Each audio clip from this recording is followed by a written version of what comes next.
Cheating کرنے سے اور کروانے سے دوسرے بچوں کی حق تلفی ہوتی ہے، اور معاشرے میں پھر ایسے ہی لوگ لیڈر بن کے سامنے آتے ہیں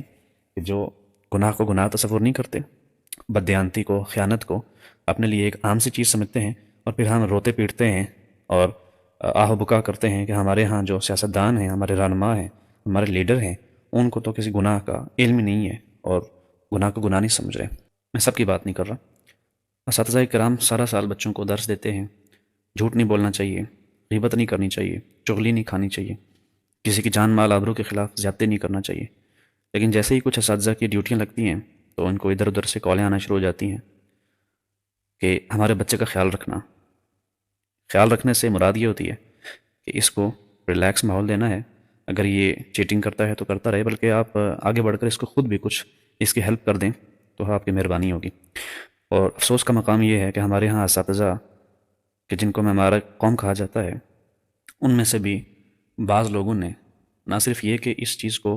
گناہ سمجھنا چھوڑ دیا ہے، جو کہ قیامت کی نشانیوں میں سے ایک ہے، لوگ گناہ کو گناہ نہیں سمجھیں گے،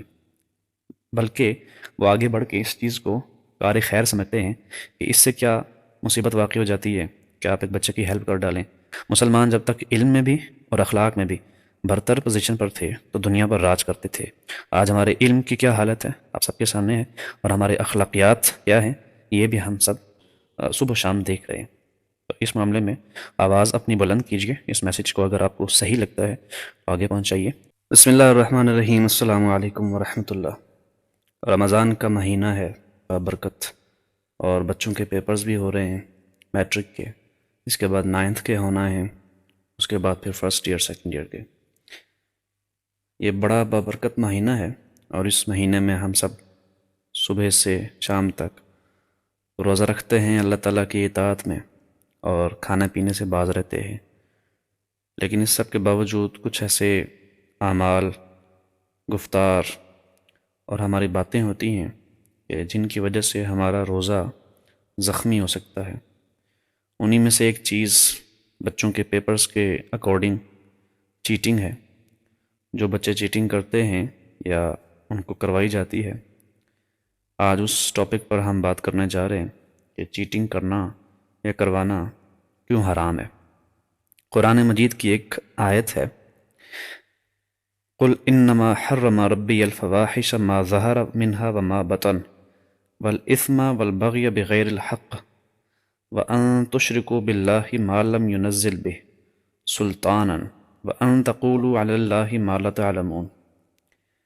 کہہ دو میرے رب نے حرام تو بس بے حیائیوں کو ٹھہرایا ہے، یعنی فواحش کو، خواہ کھلی ہوں یا پوشیدہ، اور حق تلفی اور ناحق زیادتی کو، اور اس بات کو حرام ٹھہرایا ہے کہ تم اللہ کا کسی چیز کو ساجھی ٹھہراؤ، یعنی شریک ٹھہراؤ، جس کی اس نے کوئی دلیل نہیں اتاری، اور یہ کہ تم اللہ پر کسی ایسی بات کا بہتان لگاؤ جس کا تم علم نہیں رکھتے۔ تو ہمارے دین میں یہ تو پہلی آیت تھی، ہمارے دین میں دو چیزوں کو حرام قرار دیا گیا ہے۔ ایک یہ کہ آپ کسی کی حق تلفی کرتے ہیں، اور دوسرے یہ کہ کسی کی جان مال آبرو کے خلاف زیادتی کرتے ہیں۔ ان تینوں کے خلاف کوئی بھی اقدام کرنا، کوئی ایسا اقدام کرنا کہ جو زیادتی کے زمرے میں آتا ہے، وہ حرام ہے۔ ایسے ہی بخاری شریف کی ایک حدیث ہے، تمہاری جانیں، تمہارے مال اور تمہاری آبروئیں تمہارے درمیان اسی طرح حرام ہیں جس طرح تمہارے اس دن یوم النحر کی حرمت تمہارے اس مہینے ذوالحجہ میں اور تمہارے اس شہر ام القریٰ یعنی مکہ میں ہے۔ یہ وہ حدیث ہے جو رسول اللہ صلی اللہ علیہ وسلم نے خطبہ حجۃ الوداع، جو کہ مشہور و معروف خطبہ ہے حضرت صلی اللہ علیہ وسلم کا، اس موقع پر ایک نصیحت، بلکہ یوں کہیے کہ ایک وصیت شریف فرمائی تھی۔ اب اساتذہ سارا سال، میں سب کی بات نہیں کر رہا، اساتذہ کرام سارا سال بچوں کو درس دیتے ہیں، جھوٹ نہیں بولنا چاہیے، غیبت نہیں کرنی چاہیے، چغلی نہیں کھانی چاہیے، کسی کی جان مال آبرو کے خلاف زیادتی نہیں کرنا چاہیے، لیکن جیسے ہی کچھ اساتذہ کی ڈیوٹیاں لگتی ہیں تو ان کو ادھر ادھر سے کالیں آنا شروع ہو جاتی ہیں کہ ہمارے بچے کا خیال رکھنا۔ خیال رکھنے سے مراد یہ ہوتی ہے کہ اس کو ریلیکس ماحول دینا ہے. اگر یہ چیٹنگ کرتا ہے تو کرتا رہے، بلکہ آپ آگے بڑھ کر اس کو خود بھی کچھ اس کی ہیلپ کر دیں تو آپ کی مہربانی ہوگی. اور افسوس کا مقام یہ ہے کہ ہمارے ہاں اساتذہ کہ جن کو میں ہمارا قوم کہا جاتا ہے، ان میں سے بھی بعض لوگوں نے نہ صرف یہ کہ اس چیز کو گناہ سمجھنا چھوڑ دیا ہے، جو کہ قیامت کی نشانیوں میں سے ایک ہے، لوگ گناہ کو گناہ نہیں سمجھیں گے، بلکہ وہ آگے بڑھ کے اس چیز کو کار خیر سمجھتے ہیں کہ اس سے کیا مصیبت واقع ہو جاتی ہے کہ آپ ایک بچے کی ہیلپ کر ڈالیں تو وہ بچہ گو تھرو کر جائے گا، آگے نکل جائے گا. تو میرے حساب سے یہ ایک حرام کام ہے. بچوں کو بھی اس چیز سے روکنا چاہیے، اور اس سے آپ کو بھی خود بھی نقصان ہوتا ہے. اور ملک کے پہلے ہی حالات کیا ہیں، یعنی وہ کون سی ایسی برائی ہے جو ہمارے قوم میں نہیں پائی جاتی. ہمارے ملک کے حالات آپ سب کے سامنے، انفلیشن کہاں پہ پہنچ چکا ہے، کرپشن کہاں پہ پہنچ چکی ہے، ٹیررزم جس کی وجہ سے بھوک اور افلاس، اس سے رسول اللہ صلی اللہ علیہ وسلم نے پناہ مانگی ہے، یہ انسان کو کفر تک پہنچا دیتا ہے. تو وہ کون سا ایسا جرم ہے جو ہماری قوم میں نہیں ہے؟ اس کی وجہ یہی ہے کہ جس چیز کو ہمارے خدا نے، ہمارے رسول نے ہمارے لیے منع کیا تھا، حرام ٹھہرایا تھا، ہم نے ہم ان چیزوں کو نہ صرف یہ کہ گناہ سمجھنا چھوڑ دیا ہے، بلکہ آگے بڑھ کے انہی چیزوں کا پرچار کرتے ہیں اور ان کو انجام پذیر کرنے میں اپنی خیر سمجھتے ہیں اور لوگوں کی بھلائی جانتے ہیں، حالانکہ یہ کوئی بھلائی نہیں ہے. ہمارا سوشل فیبرک آلریڈی تباہ برباد ہو چکا ہے. معاشرے میں ہر طرف یہ بازگشت سنائی دیتی ہے کہ ڈس آنیسٹی ہے، انٹیگریٹی کا کوئی نام نہیں ہے، جھوٹ، مکاری، فریب، دجل، یہ سب چیزیں ہیں ہمارے معاشرے میں. اور بددیانتی سے لوگ کام لیتے ہیں، تولنے میں لوگ خیانت کرتے ہیں، انفیئر مینز یوز کرتے ہیں. بلکہ اساتذہ کا سب سے بڑا گلہ یہی ہوتا ہے کہ ہم ہر جگہ پہ جاتے ہیں تو ہمیں رشوت دینا پڑتی ہے، تعلقات کی بنیاد پر کام کرنا پڑتے ہیں،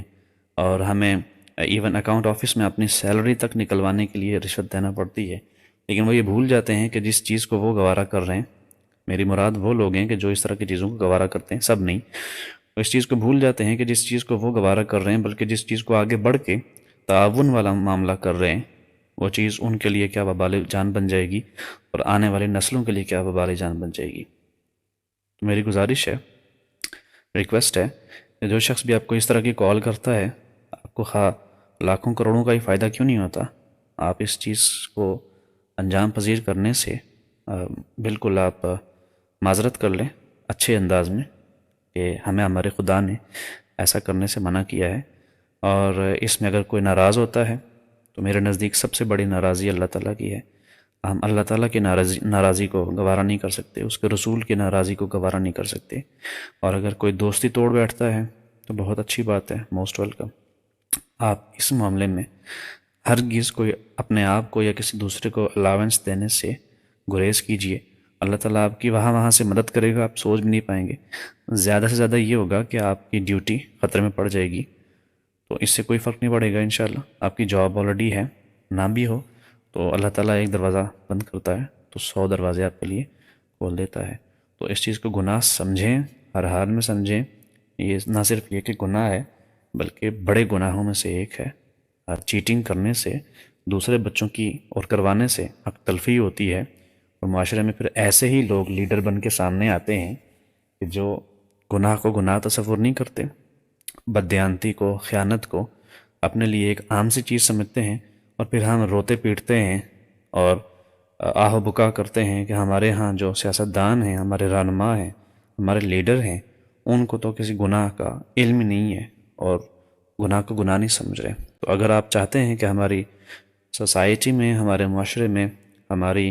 تہذیب میں، ہمارے تمدن میں بہتری آئے اور ہم اسی طرف پھر سے چل پڑیں جو مسلمانوں کا ایک کلچر تھا، اور قرآن مجید نے جس کو بیان کیا ہے کہ ہم معاشرے میں، دنیا میں اقتدار کی سٹیج پر صرف انہی اقوام کو لاتے ہیں جو علم میں اور اخلاق میں برتر پوزیشن پہ ہوتے ہیں. مسلمان جب تک علم میں بھی اور اخلاق میں بھی برتر پوزیشن پر تھے تو دنیا پر راج کرتے تھے. آج ہمارے علم کی کیا حالت ہے آپ سب کے سامنے ہے، اور ہمارے اخلاقیات کیا ہیں یہ بھی ہم سب